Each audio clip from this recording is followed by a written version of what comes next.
this house? All night. All night? I'm a laughing stock. How did you get in? I had my key. Oh. And who's this?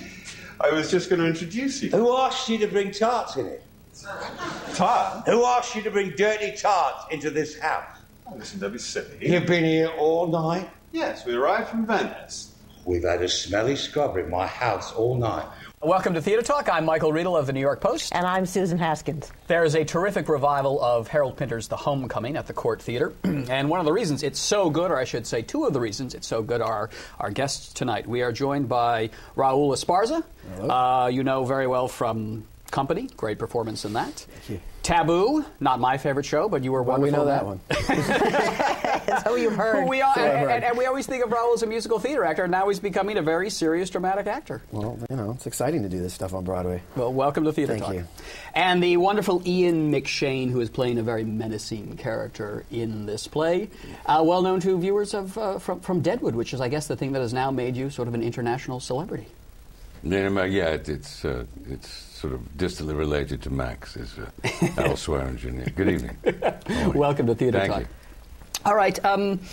I know Harold Pinter, he's been battling cancer and has been unable to get over here to see this production. But I'm told that he kind of monitored it a little bit from London. Were you in touch with him at all? Because you're friendly with him from doing Caretaker originally. I've done Caretaker originally. Were you in touch with him? They asked questions at the beginning. I mean, they had a sort of a running email thing, didn't they, Raul? Yeah, our stage manager, Roy Harris, would take notes, we didn't know this, on all the rehearsals, and send them, and one of the email recipients was Pinter. And then he started writing back. Stop asking me bloody questions. He doesn't want to explain anything. So wait, I got to get this clear, though. You would send him emails asking him questions about the character? No, stage manager to send a from like report. that. The questions came up during, like, we you know, when you talk in an early stage of a play. And Sullivan, who I love, would just, you know, we'd just wrap around. We'd read and say, well, do you think there was Jeffy? Do you think Jesse had an affair with McGregor? Or do you think, you know, Jesse was a slut? That's Max's, you know, deceased wife? And questions like that. And little bit, you know, that Roy would be typing it all up to Harold. And Harold apparently was very polite for a couple of days and then said, you know, stop asking me bloody questions. Well, good Make for up him. your own mind about it. Because I always remember Pinter saying one great thing, which I think is the keynote to this show, is that that he said when we were doing Caretaker, you know, there's a, by the way, before you do it, there's a couple of good jokes in there. Don't take it seriously and go out and have a good time. And that basically, I think, is the answer to most plays. That seems to be what's happened with us. Most plays, though, I think, I'll get the jokes in. All I could say that happened in rehearsals is that we ended up, I've never laughed so hard in a rehearsal period in my life. And you could either go one of two ways with this show, but Dan Sullivan is such a clear and simple and straightforward guy in the way that he sets things up. We didn't sit around and analyze the play. We didn't write essays about it. We didn't try to answer every question. We just kind of did it.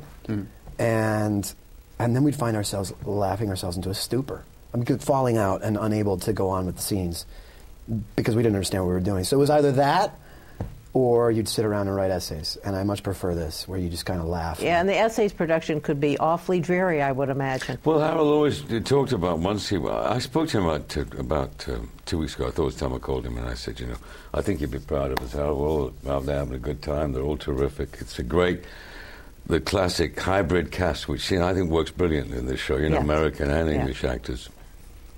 And also making a bit of money, Harold, which is you'd be very pleased to hear how the show's doing very well. And he said, well, I once went to see a French production of it. I was invited over. He said it was the most boring evening of my life. 3 hours. 3 hours for the homecoming? Yeah, it was a 2-hour play with 3 hours. Well, they lengthened the pauses? Yeah, how long were those pauses? Looks like, where's the scissors? We're going to do that tonight. We're going to do that. If we keep French, we'll do it in French. Listen, in French. Let Peter Sellers to come in and do it.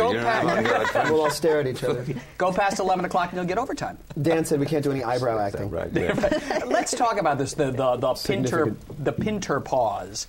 How does one play a Pinter pause? What is a Pinter pause? It turns out that the pauses are just, they're exactly the breath you need to take in that moment. It's part of the rhythm of the line. And they're scripted. They're scripted. Yeah. And sometimes you might find that you're taking it a little bit longer than other times, but it's entirely the moment that you need. If you say the line clearly and something happens, you need a second to think about it, and then you say the next line. There's always a little adjustment. Sometimes it's longer, sometimes it's very short. It's like a, and then I'm on. There's no sort of mystery about it. It just there's a rhythm to it. That's all. And some lines need to go boom, boom, boom, boom, and some lines you've got to think before you respond. That seems to be about it. And is it important to always make sure you get the pause? If it is in the script pause, you have to do the pause? There's a discussion about that because I think originally Paul Rogers, who played this part originally, played the father, who ironically I did my first job with as an actor. He played my university professor whose wife had an affair with in a movie, but that's neither here nor there. But Paul apparently got very pissed off during the early rehearsals and said, we make the decisions where the pauses are. Because he said, no, it's true. But it was like, and this is, no, well, you may have done before that, but not this time, you know. Because the pauses are very clearly, but again, as Raul said, they're not. There's just like a pause, but they're not written 3 seconds, 2 seconds, 1 second. Or there's a dot, dot, dot sometimes, or there's a dot, dot. And you mostly find, because he sets up jokes beautifully, Pinter writes, doesn't he? I mean, he's like a musical comedian, right? Where he goes, you almost hear a rim shot coming sometimes on the line. You can feel the rhythm of it. Yes, so that dictates the way you deal with it. Also, the audiences, we've now been told that it's okay to laugh at Pinter, I think, for one of the first times. That it's okay to react viscerally, rather than sit there going, what does this mean on every line? And that makes such a difference. It makes a huge difference. They come and enjoy themselves, don't they? They're there. You hear them buzzing beforehand, and when they start, and they're sort of ready to go with the play. And a lot of younger people are coming, which I think is very important. Because a young generation will get to see that Raul Pinter is, you know, not only this mythic playwright they may have read, but they can actually see him perform. It's entertaining. And entertaining, exactly. Art is so much more compelling when you're not made to feel this is art. Yeah, exactly. You must enjoy it. I found it interesting that he wrote it like music, that that this play sort of came forth out of him. He wasn't like piecing it together in this. But it's incredibly efficient. Yeah. And, I mean, I don't know how many rewrites he does, but it's so efficient. There's nothing wasted. If you so much as change a word, you'll kill the joke or you'll kill the moment without even realizing that you've done it. And it's like if you switch a couple of words here or there, you're like, oh, just blew that laugh. And the laughs are important because it is fundamentally a comedy. I read some essay that said it was a hideous comedy, but that's right. It is a very sick comedy, and if you don't get the laughs, then you're not going to disturb the audience enough. Unlike with most great writers, he tells you without telling you on the page that once you got the audience, which you have, you can stop them laughing whenever you want to. You need to. I mean, you can step on it, jump on it. You don't let them. You let them laugh for a bit, and then you say, "Hold on," you know, and then you undercut and you go there. It's a great piece to do. You can stop them from laughing. You can scare them a minute too. Yeah, it's wonderful. And it's what was that interview he gave that we saw? There was an interview on Charlie Rose that he gave where he said that The Homecoming was his favorite play, and Charlie Rose asked why, and he said because the structure is sort of perfect, isn't it? And Charlie Rose said, well, what's the structure? And he said, well, it goes shh. It falls off the legs. But it does, actually. And if you play certain things just right, the audience is like, not funny. You can feel that. You can actually feel it happen, and then you're like, we got you. And there'll always be, as the curtain comes down at the end, you'll hear, we count them, you'll hear like, Jesus Christ. Well, you're saying Jesus. Yeah, the Jesus. The Jesus is my favorite. The intakes of breath. This is when the wonderful Eve Best, who's playing the woman at the center of this now, you don't have to dysfunctional give family. it away. Well, I think people don't you think people watching theater talk know the Homecoming? Not necessarily. I don't think you should feel let's so put it when compelled Eve Best turns the tables on you. She gentlemen. comes home.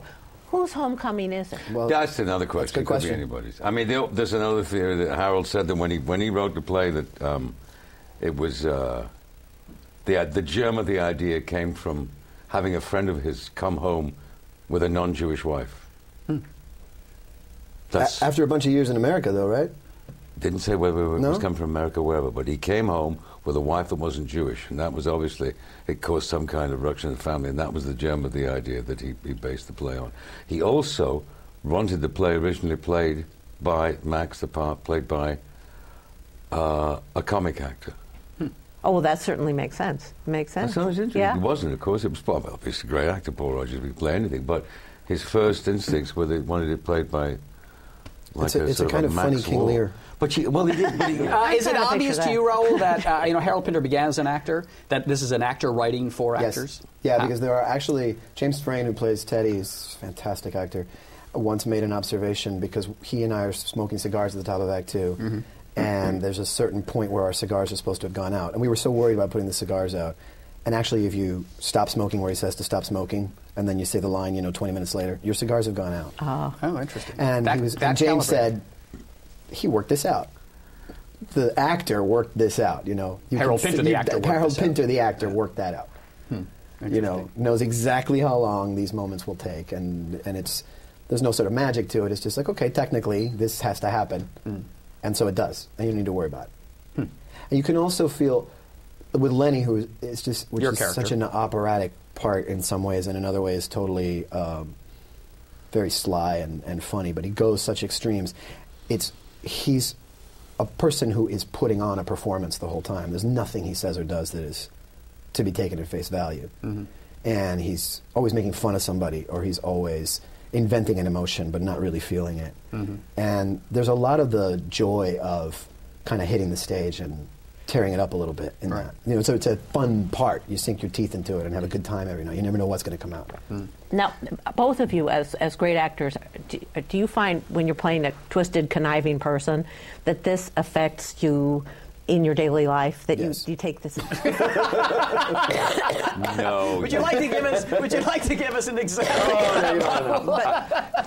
And I mean, now you are a famous twisted, conniving person from television way and back. stage. From way back. But I mean, I've heard of actors that they say, I can't shake it when I go home.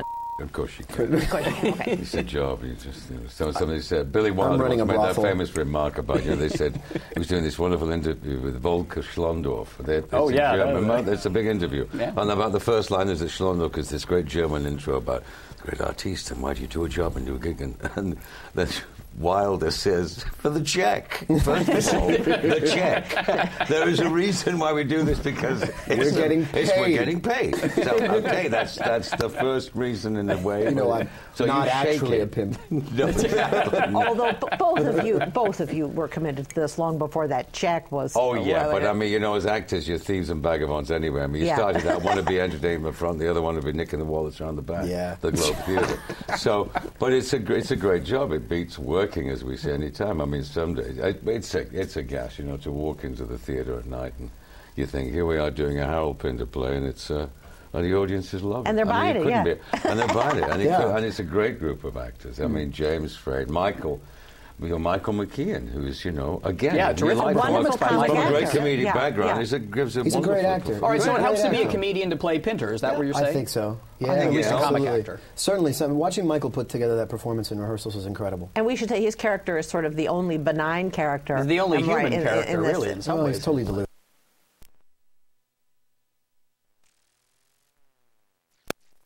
But yeah.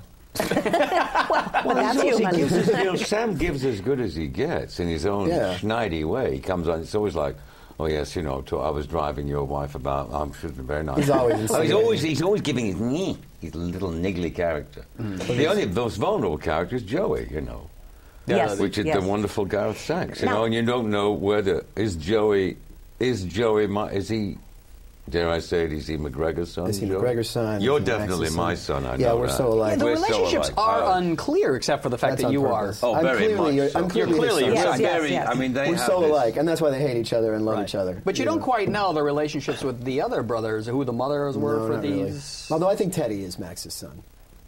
I think Teddy Teddy, is. yeah. Wait, I'm Teddy. getting confused. Teddy's the eldest son. And I've seen it Who is several also- times. Can we email Harold Teddy, Pinter now? Stop asking Somebody get questions. some tough stuff. But it's sort of, there isn't a big backstory on these people. And, why are they this way towards each other?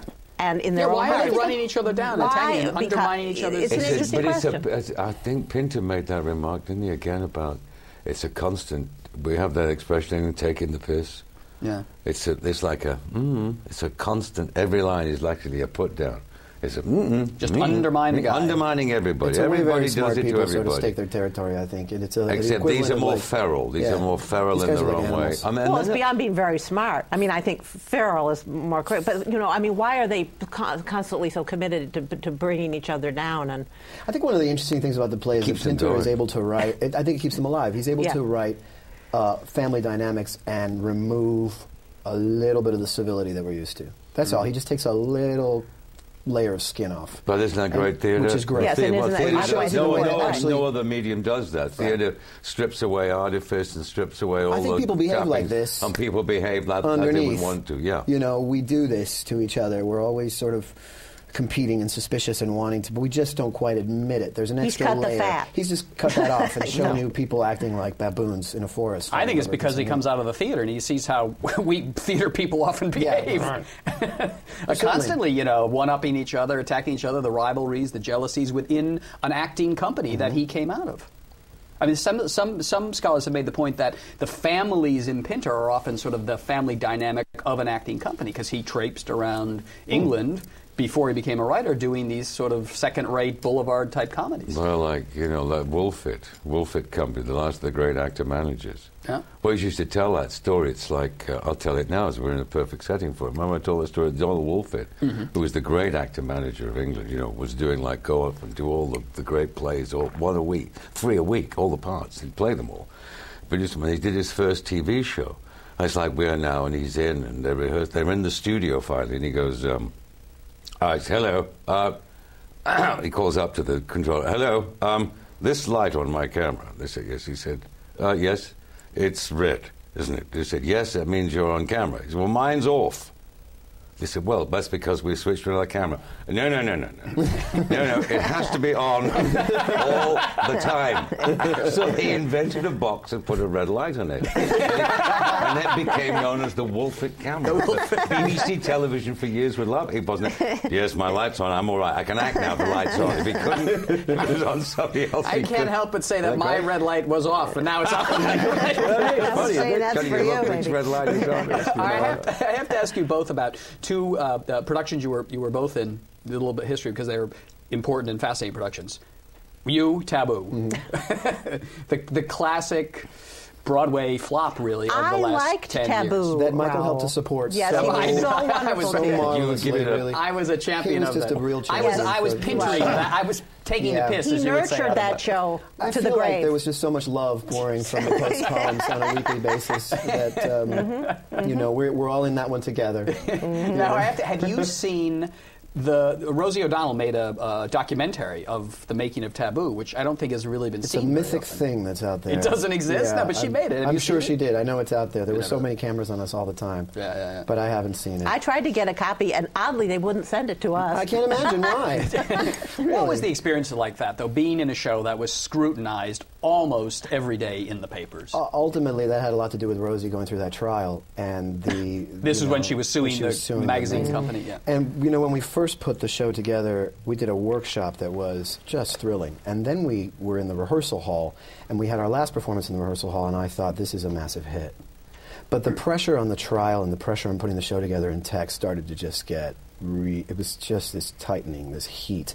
And you couldn't make a move that wasn't analyzed, and I think it sort of broke the creative team's back in a weird way, trying to make... Well...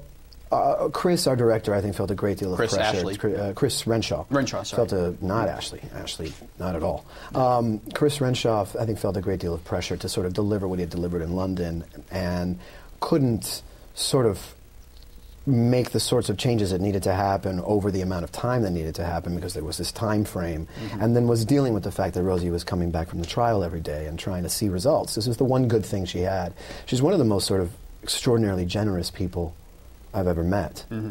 But the generosity sometimes can be damaging, because you give and give and give to the point that people sort of can't function for themselves.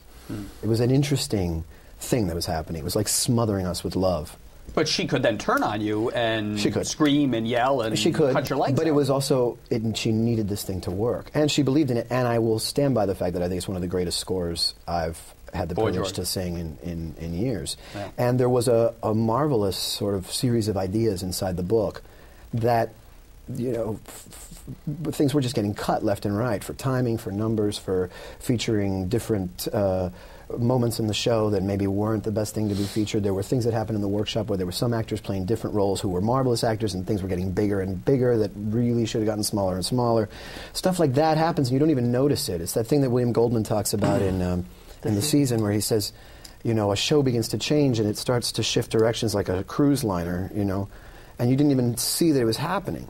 But once it starts going this way, it's very difficult. It's very hard to steer it back. Boom, the iceberg. And you didn't even notice it had happened. Yeah.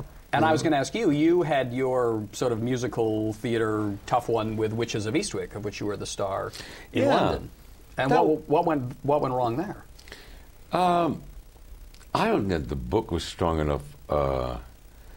I think it's always challenging to do something different. I'd never done it. I mean, I'd sung That's right, that was the shows, first musical you'd... Never done a musical, so you think, oh yeah, this will be interesting. And it was great. I enjoyed the first 6 months.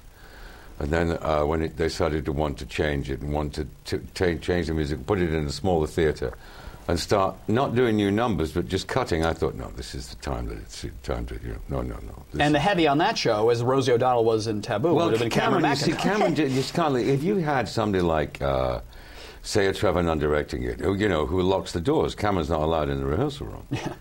But Eric, who's a nice guy, directed it, did a perfectly serviceable job up to a time, but got steamrolled by Cameron, who just come in the rehearsal room, and because, I've got the money, it's against the same thing. It's a similar thing. And I'll throw money at it. But Cameron should admit now and again that he hasn't, I think he reached a stage where you can't admit you haven't got a big hit on your hands. You've got a medium-sized show, which could have been better if you'd spent more time on it, but it's no good putting it on and then convincing everybody, I'm still keeping it on, losing a lot of money. He did that with that thing of... Martin Gare. Martin Gare, thank you. Redoing it, taking it around, doing it again. You want to say, enough already, take it off, And, but it was interesting doing a show. I mean, the way, I must say, I do find it sort of musical. It's a little strange that they do think they're doing something special and nobody else is a part of, which I was supposed to think. Nobody else in the world knows what they're doing. You say, for Christ's sake, you're singing a song. It's not that it does seem like it's some sort of... But they think, we're creating magic here. As a magician says, disappear. Very quickly. Critics say, disappear. It can all go away. So it was a fascinating experience and well worth it. Teaches you a lot. In the end, it was. I mean, it did pretty well. It did okay for them. But right. But I think if he was going to do it somewhere else, to bring it to America, he'd have to revamp it. Spend more time on the book and make it darker. Because I mean, it's from the I'd never read the original Bob Dyke, and the book is black beyond belief. Funny you should mention the season, because we were in that book with Judy, first show I ever did in Broadway. Which was The Promise. Oh, right. That's in the book. That was this season because The Homecoming occupied the 66, 67 season. Yeah, that's right. And we did The Promise, McKellen, Dench, and me in 67, 68. Not Dench, Eileen took over, Eileen Atkins. Eileen, yeah, because Judy was doing cabaret. And we had this, that's an interesting thing to enjoy. Enormous success in London. It was the biggest hit, a straight play in 67. And to come to Broadway and sort of... Nobody cared. I think we had 17 Puerto Rican students learning English who came to the first matinee, because we could hear, they're learning English. Was there a difference, or they just didn't... I don't know. I don't think at Broadway, who knows the reason why. Yeah. It got, in London it was fantastic. Yeah. It was a great cast here. Eileen replaced Judy. I mean, it's a terrific great actress. Yeah, really it's just they just didn't like the play. Maybe it was the Cold War was a lot to do with it. Yeah. They thought, I heard a lot of things about Russians don't have phones. If you go back to the season and you look at Goldman's chapter on The Homecoming, the Pinter play that year, Goldman attacks The Homecoming. He attacks Pinter in that book. He does? Really? Absolutely, yeah. He says this is phony, baloney, all this kind of stuff. There's less there than meets the eye. That was the kind of He also didn't like Sandy Goldman Dennis for some reason. Sort of random things. And you value this book. I do value this book. It's one of my favorite books about the Broadway theater, simply because you read it and go, oh, wow, nothing's changed. Do you think that's the case? Aside from the ticket prices. There are great similarities, except for the ticket prices. There's a sense of, but then that sounds depressing because it hasn't changed at all, and yet at the same time it's sort of wonderful, because how many times do people run around ringing bells and saying, "Oh, Broadway's dead, Broadway's dead"? Well, they said the same thing back then, and it's still doing just fine. Well, what's nice also is that for a long time they were saying there are no straight plays on Broadway, and now this season we have The Homecoming and The Seafarer, and it's terrific, all terrific plays, doing well, I believe. Yeah. And may I say from the bottom of my heart, as long as actors like you will come to Broadway. it's going to stay alive. I certainly. It's very nice. I want to see you guys come to a musical produced jointly by Rosie O'Donnell and Cameron. We'll do it together. And we're going to set ourselves on fire. Raul Esparza, Ian McShane, terrific performances in The Homecoming at the Court Theatre. Thanks for being our guest tonight on Theatre Talk. Thank you, Michael. Thank you, Susan. I don't believe you're smoking at the moment. I'm sure you won't object if I move the ashtray.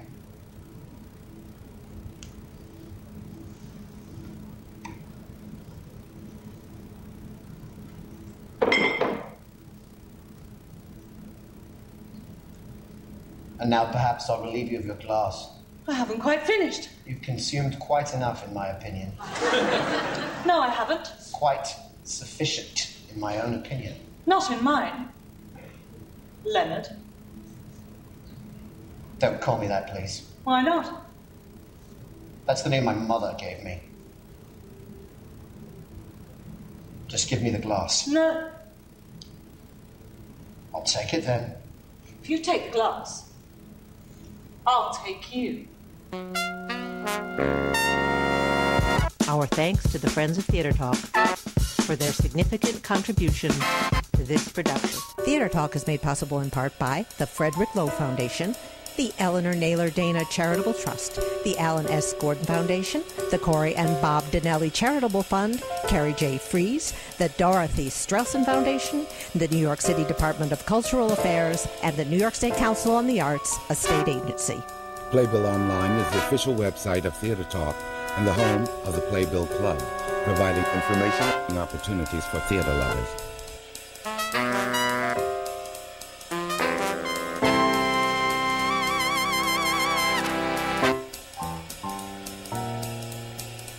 We welcome your questions or comments for Theatre Talk. Thank you and good night.